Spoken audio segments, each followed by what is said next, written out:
हाँ जी, केमिस्ट्री वाले sir. JEE mains का जो जनवरी सीरीज के क्वेश्चन थे कोऑर्डिनेशन केमिस्ट्री की, उसके बारे में आपसे बात कर रहे हैं हम। मैंने सुबह आपको 5 क्वेश्चन दिए थे, अब फिर आपको 5 क्वेश्चन मैं दे रहा हूँ। तो इस क्वेश्चन को देखकर हो सकता है आपको लगे कि सर तो मना करते हैं कि वेवलेंथ याद नहीं करनी है, लेकिन एक बात मैं आपको बोलूं, जेई मेंस का जनवरी का पेपर अप्रैल को जो होने जा रहा है, उन दोनों पेपर को अगर आप देखें तो ये एनसीईआरटी से बाहर सिंगल लाइन भी नहीं लिख रहे हैं। तो इस मेरे पास जैसे ही सीएफटी खत्म हो रही है तो वहां कलर का एक्सप्लेनेशन है। अभी मेरे सामने एनसीईआरटी खुली हुई है, उसमें 2 4 6 कलर और उनके सामने कंपाउंड डाल रखे हैं, तो मैं उनको देखकर सोल्व नहीं कर रहा इस क्वेश्चन को। ये जनरल अप्रोच में क्वेश्चन हो जाएगा। चेक करें, देखो इसने क्या कहा, लैम्डा एब्जॉर्ब्ड। तो आपको पता है ई इनवर्सली टू लैम्डा है, ठीक हो गया। तो सबसे पावरफुल लिगेंड ढूंढना शुरू करो।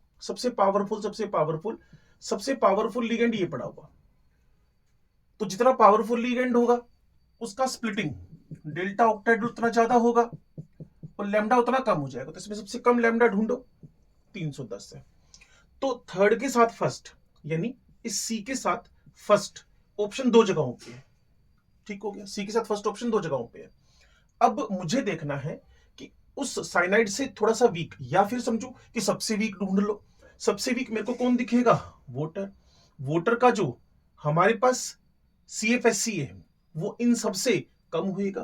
तो एनर्जी अगर सबसे कम होएगी तो लैम्डा सबसे ज्यादा होएगा।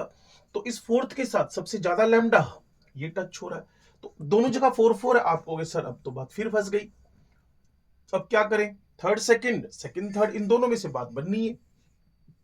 लो जी, अब इतना तो श्योर हो गया कि इस सी के साथ फर्स्ट मैच करेगा, यहां मैच कर गया, ये यहां मैच कर गया।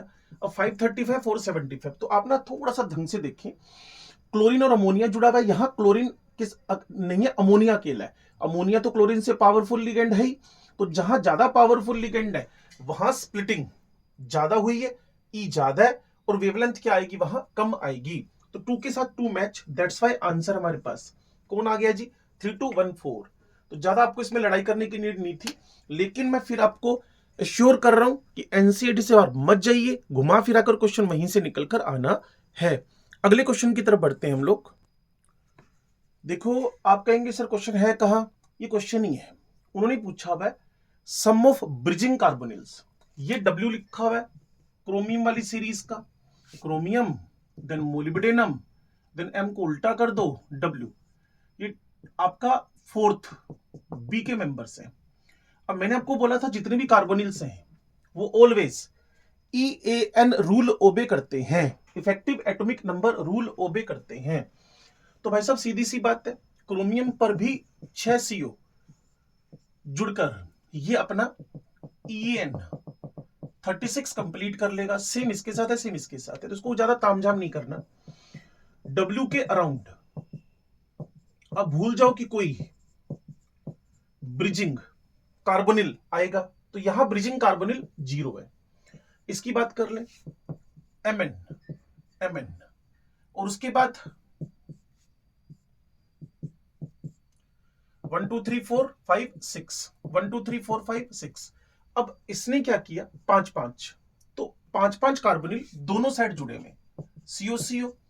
मैं फिर आपसे कह रहा हूं कि जितने भी आपके पास कार्बोनिल्स हैं वो सब EN रूल ओबे करते हैं। तो manganese is on 25th number, तो मैग्नीज मैग्नीज ने आपस में कोवेलेंट बॉन्ड बनाकर अपना इफेक्टिव इलेक्ट्रॉन्स 26 किए। 26 में फिर आपको 5, तो कुल मिलाकर इसमें कार्बोनिल्स का जो बॉन्ड है वो 0 है। हाँ, इसकी जगह अगर डाइकोबाल्ट ऑक्टा कार्बोनिल होता तो फिर उसमें मुझे दो ब्रिज मिलते, ये आपस में CO CO जुड़े हुए, फिर कुछ हालत इनकी ऐसी है। ठीक है जी, तो लेकिन इस क्वेश्चन का आंसर आपके पास एग्जैक्टली 0 हो रहा है। बच्चे देखो, तीसरा क्वेश्चन है हमारा ये।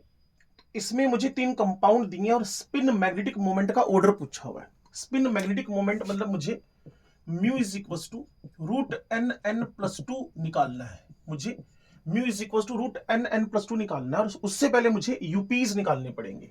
तो यहां देख लें, आयरन +3 में पहला काम मैंने यही कहा था आपसे, कोबाल्ट +3 में यही कहा था मैंने आपसे, अगेन कोबाल्ट +3 में यही कहा था आपसे। और ये हमारा वही एक्सेप्शनल केस है जिसके बारे में आपसे बोला था कि कोबाल्ट के साथ में वाटर आ जाए, हाइड्रोक्साइड आ जाए, ऑक्जेलेट आ जाए +3 में, तो ये रिवर्स पेयरिंग पे जाएगा।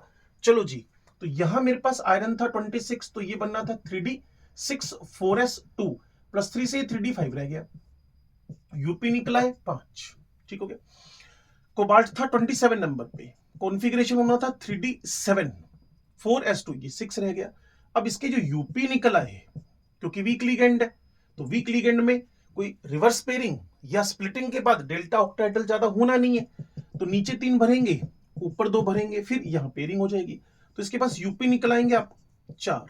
कोबाल्ट +3 ऑक्जिलेट के केस में बात करूं तो वापस 3d6 है। आपको बताया था ऑक्जिलेट कोबाल्ट +3 के साथ में है, क्या काम कर रहा है, आप कह सकते हो एक स्ट्रॉन्ग लिगेंड का काम कर रहा है। मैंने आपको बताया था पानी भी, हाइड्रोक्साइड भी और ऑक्जिलेट भी। तो होगा क्या, यहां जब डेल्टा ऑक्टाहेड्रल पेयरिंग एनर्जी से बहुत ज्यादा हो गया तो 6 के 6 इलेक्ट्रॉन पेयर्ड हो जाएंगे। तो उसके जो 4 ऑप्शन बनाए थे, उस ऑप्शन में जो पहला ऑप्शन मेरे पास पड़ा था, वहां यूपी 5 4 0 हो रहे, और यही इसके स्पिन मैग्नेटिक मोमेंट का ऑर्डर भी हो गया है। स्पिन मैग्नेटिक मोमेंट का ऑर्डर भी हो गया है। ठीक है जी, अगला क्वेश्चन करते हैं। ये हमारी इस वीडियो का 4th क्वेश्चन है। मेरा टारगेट ये है कि आप चलते फिरते, रास्ते में आते जाते, वॉशरूम भी जाओ तो भी मोबाइल साथ में लेकर जाओ। ये मैं आपको सही मैसेज दे रहा हूं, और इन क्वेश्चंस को देखते रहो। पढ़ रहे हो, पेन उठाओ और गर्दन नीची कर लो। अगर आप रियल में सिलेक्शन चाहते हो तो अभी वही टाइम चल रहा है। हेल्थ का थोड़ा सा ध्यान रखो, हेल्दी चीजें खाओ, और क्वेश्चन पे आ जाओ। क्वेश्चन कह रहा है हमें लिगेंड फील्ड स्ट्रेंथ का ऑर्डर चाहिए। तो मैं फिर आपसे कह रहा हूं, यहां मुझे फिर एनसीईआरटी की याद आती है।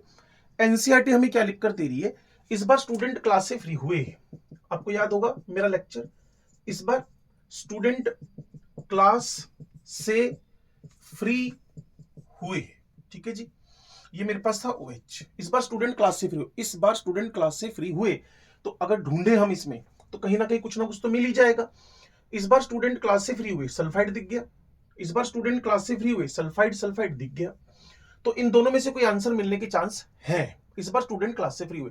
और सबसे पावरफुल लिगेंड आपको पता है कार्बोनिल है। कार्बोनिल तो यहां सेकंड नंबर पे दे रखा है, तो साफ सी बात है ये तो आंसर आ नहीं सकता। कार्बोनिल को वीक दिखा रखा है, कार्बोनिल को सल्फाइड से वीक दिखा रखा है। ठीक है जी, और कार्बोनिल एक ही जगह पर सबसे पावरफुल दिखा रखा है, that's why your answer should be second. और एनसीईआरटी वाले ही लिगेंड है। एनसीईआरटी मुझे आयोडाइड ब्रोमाइड SCN भी लिख के देती, इसमें चलो है नहीं। क्लोराइड सल्फाइड फ्लोराइड, सल्फाइड भी इसमें है, फ्लोराइड इसमें नहीं है। बाद वाले में ऑक्जिलेट इसमें है, उसके बाद पानी इसमें नहीं है, NCS इसमें नहीं है, EDTA इसमें नहीं है, लेकिन अमोनिया इसमें है, EN उससे पावरफुल है, साइनाइड एंड CO। तो 5 लिगेंड है, और ये पूरी स्पेक्ट्रोकेमिकल सीरीज एनसीईआरटी में मेंशन्ड है। इस बार स्टूडेंट क्लास से फ्री हुए। Clear. And then water, oxalate water in, NCS को इन बोला हमने, EDTA। Clear. And then after ammonia, EN, cyanide and CO। ये मैंने आपको ऑर्डर बताया जो लिटरली एनसीईआरटी में। हाँ जी, to inhibit the growth of tumours, to inhibit the growth of tumours, तो हमें कौन सा कंपाउंड 4 में से यूज करना चाहिए। एक है EDTA, एक है coordination compounds of platinum, platinum के तो 50 कोऑर्डिनेशन कंपाउंड बन सकते हैं। डी पेनिसिलिनामाइन, ये भी एक ऑप्शन में है, क्योंकि जब मैं लास्ट पैराग्राफ जिसका वीडियो मेरा पेंडिंग पड़ा हुआ है, तो कार्बोनिल कंपाउंड्स का क्लियर लिमिटेशन मैंने पढ़ दी थी, बॉन्डिंग इन मेटल कार्बोनिल्स ये वाला, और एप्लीकेशन वाला। एप्लीकेशन का जब मैं लास्ट लाइन पढ़ता हूं ना, एप्लीकेशन का जब मैं लास्ट लाइन पढ़ता हूं, तो उस लास्ट लाइन में एक लाइन लिखी मिलती है मुझे, क्लियर, और वो है, ये तो चलो क्वेश्चन मैंने यहां किए टाइप, हाँ जी, ये लिखा हुआ है EDTA is used in treatment of lead poisoning. ठीक है, वो आंसर नहीं बना। Some coordination compounds of platinum effectively inhibit the growth of tumour, some coordination compounds of platinum effectively inhibit the growth of tumours. तो इसका मतलब इसका answer एक तो हमारा coordination compounds of platinum, some, उसमें फिर एग्जांपल दे दिया सिसप्लेटिन, एग्जांपल R, तो सिसप्लेटिन को सीधा सीधा इसमें हिट लगेगा, क्योंकि उसने यहां से शुरू किया ना, some coordination compound effectively inhibit the growth of tumour, वो क्वेश्चन बन गया inhibit the growth of tumour. जैसा कि जेई के क्वेश्चन को पढ़ रहा हूं मैं, कौन सा अपनी तरफ से क्वेश्चन दे रहा हूं आपको, एग्जांपल्स आर, तो उसमें एग्जांपल्स आर का सिस्प्लेटिन, दैट्स वाई इसका आंसर सीधा सीधा सिस्प्लेटिन बनेगा। और सिस्प्लेटिन के बारे में मैंने आपको बोला हुआ है, जो प्लेटिनम है वो अमोनिया अमोनिया और ClCl, ये आपके पास एक सिस्प्लेटिन बनता है। और ये तो बड़ा अच्छा क्वेश्चन है जो मार्केट में बहुत चलता है, और पीएमटी और आईआईटी से लेकर ढेरों बार इस क्वेश्चन को बार बार लिखा गया है। ठीक है जी, 5 पहले 5 ये 10 क्वेश्चन की आप प्रैक्टिस रिपीट करके कर लें तो आपको नो डाउट बेनिफिट होगा। 7 तो इस अप्रैल में भी होगा और 7 मई में भी इसका बेनिफिट होने वाला है। ठीक है जी।